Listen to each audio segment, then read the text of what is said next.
Baik, selamat pagi untuk kita semua. Terima kasih atas waktu dan kesempatan yang diberikan kepada kami. Di sini kami akan melaporkan hasil kerja proposal kami dengan judul Penerapan cerita bergambar tentang kegiatan gotong royong untuk menumbuhkan sikap peduli di sekolah dasar kelas 3. Oke, sebelum itu kami akan memperkenalkan diri kami terlebih dahulu. Perkenalkan, nama saya Amalia Saryanti Ondo. Saya sebagai pemateri pertama dan teman saya. Perkenalkan, nama saya Imrensiana Firmui, saya sebagai pemateri kedua. Perkenalkan, nama saya Maria Dervina Karat, saya sebagai pemateri ketiga. Oke, baik, langsung saja. Di sini saya akan menjelaskan rumusan masalah. Berdasarkan latar belakang yang telah diurutkan, maka rumusan masalah dalam penelitian ini ada 3. Yang pertama, bagaimana penerapan media cerita bergambar tentang kegiatan gotong royong dalam pembelajaran di kelas 3 SD. Yang kedua, bagaimana pengaruh penggunaan cerita bergambar terhadap penumbuhan sikap peduli siswa kelas 3 SD. Yang ketiga, apa saja kendala dan solusi yang dihadapi dalam penerapan cerita bergambar sebagai media pembelajaran nilai gotong royong. Yang kedua, saya akan menjelaskan pendekatan pemecahan masalah. Nah, jadi pendekatan pemecahan masalah untuk mengatasi permasalahan yang telah dirumuskan, maka pendekatan yang digunakan dalam penelitian ini adalah pendekatan kualitatif deskriptif. Pendekatan ini dipilih karena sesuai untuk menggambarkan secara mendalam proses pembelajaran media cerita bergambar serta dampak terhadap penumbuhan sikap peduli pada siswa. Dalam pelaksanaannya, pemecahan masalah dilakukan melalui beberapa langkah. Yang pertama, perencanaan pembelajaran. Jadi, perencanaan pembelajaran, guru menyusun rencana pelaksanaan pembelajaran atau RPP yang memuat penggunaan cerita bergambar bertema gotong royong sebagai media utama. Media yang dipilih memuat nilai-nilai kepedulian sosial seperti kerjasama, saling membantu, dan tanggung jawab bersama. Yang kedua, pelaksanaan pembelajaran.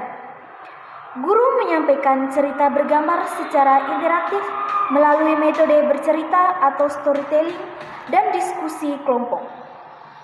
Dalam kegiatan ini, siswa diajak untuk mengidentifikasi nilai-nilai gotong royong yang terkandung dalam cerita dan menerapkannya melalui kegiatan simulatif atau praktik langsung, misalnya membersihkan kelas secara bersama-sama. Yang ketiga, observasi dan dokumentasi. Proses pembelajaran diamati secara langsung oleh peneliti atau guru dengan fokus pada keterlibatan siswa, respon mereka terhadap cerita, serta perubahan perilaku yang menunjukkan sikap peduli. Jadi, data yang dikumpulkan melalui lembaran observasi, dokumentasi, foto atau video, serta catatan lapangan. Yang keempat, refleksi dan evaluasi. Setelah proses pembelajaran, guru dan siswa melakukan refleksi untuk mengevaluasi pemahaman dan penerapan nilai gotong royong. Hasil evaluasi dijadikan dasar untuk mengetahui sejauh mana cerita bergambar mampu menumbuhkan sikap peduli siswa. Yang kelima, analisis data atau yang terakhir. Data yang diperoleh dari observasi, wawancara, dan dokumentasi dianalisis secara deskriptif kualitatif. Hasil analisis digunakan untuk menjawab pertanyaan penelitian dan menarik kesimpulan mengenai efektivitas pendekatan yang digunakan. Jadi, melalui pendekatan ini diharapkan dapat diperoleh pemahaman yang menyeluruh tentang penerapan cerita bergambar, bagian media dalam pembelajaran nilai gotong royong, serta bagaimana hal tersebut berdampak pada peningkatan sikap peduli siswa kelas 3 sekolah dasar. Berikutnya saya akan menjelaskan tentang state of the art. Di sini dijelaskan bahwa penelitian ini memiliki kebaruan karena mengintegrasikan media cerita bergambar dengan penanaman nilai karakter gotong royong secara spesifik di konteks pembelajaran tematik kelas 3 sekolah dasar. Meskipun sebelumnya banyak studi yang fokus pada pengembangan kemampuan literasi dasar seperti membaca dan pemahaman, penelitian ini berbeda karena menitik beratkan pada penerapan cerita bergambar sebagai sarana menanamkan sikap peduli sosial dan nilai gotong royong. Kebaruan lain terletak pada pengembangan cerita bergambar yang tidak hanya membantu pemahaman makna, tetapi juga mengaplikasinya dalam kehidupan sehari-hari sehingga dapat menjadi strategi efektif dalam membentuk karakter sosial anak sejak dini. Oke, baik, di sini saya akan menjelaskan di bagian metode. Di sini kami akan menggunakan pendekatan penelitian dan pengembangan dengan model ADI yang sistematis dan fleksibel. Tahapan yang dilakukan meliputi analisis kebutuhan dan karakteristik peserta didik, perencanaan desain media bercerita bergambar yang sesuai, pengembangan media melalui evaluasi oleh ahli, perencanaan media dalam proses pembelajaran, serta evaluasi baik secara formatif maupun sumatif.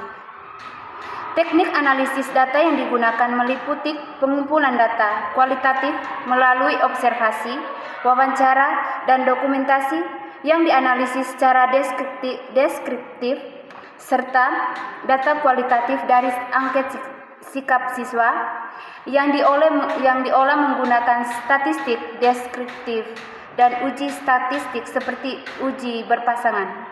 Teknik triangulasi digunakan untuk memastikan validitas data dengan menggabungkan hasil dari berbagai sumber data tersebut sehingga diperoleh gambaran menyeluruh mengenai efektivitas media dalam menumbuhkan sikap peduli siswa. Baik, di sini saya akan menjelaskan teknik analisis data. Jadi, penelitian ini menggunakan pendekatan analisis data campuran, yaitu kualitatif dan kuantitatif. Data kualitatif dianalisis secara deskriptif melalui transkripsi, pengelompokan berdasarkan tema, reduksi data, dan interpretasi untuk memahami pengaruh media cerita bergambar terhadap sikap peduli siswa. Sedangkan data kuantitatif yang diperoleh dari angket sikap siswa sebelum dan setelah penerapan media dianalisis dengan statistik deskriptif seperti rata-rata dan distribusi frekuensi, serta diuji dengan uji berpasangan atau uji non-parametrik apabila data tidak berdistribusi normal. Proses triangulasi data dilakukan untuk meningkatkan validitas hasil penelitian dengan menggabungkan dan membandingkan data dari berbagai sumber sehingga menghasilkan gambar yang komprehensif mengenai efektivitas media dalam menumbuhkan sikap peduli siswa. Baik, sekian saja presentasi dari kelompok kami. Terima kasih. Selamat pagi.